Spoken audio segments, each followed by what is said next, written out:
পটুয়াখালীতে গত ২৪ ঘন্টায় ৫৮ মিলিমিটার বৃষ্টিপাত রেকর্ড করা হয়েছে। সাগরে নিম্নচাপের প্রভাবে জেলায় ভারী বৃষ্টিপাত অব্যাহত রয়েছে।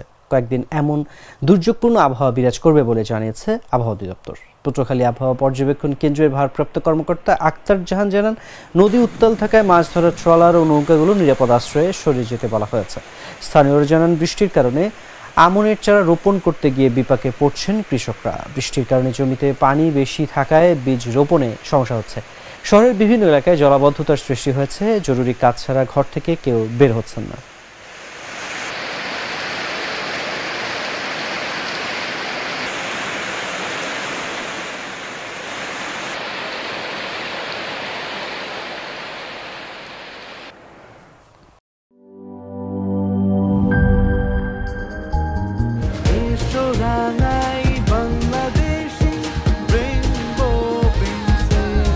রেইনবো পেইন্টস, ছড়াও জীবনের রং।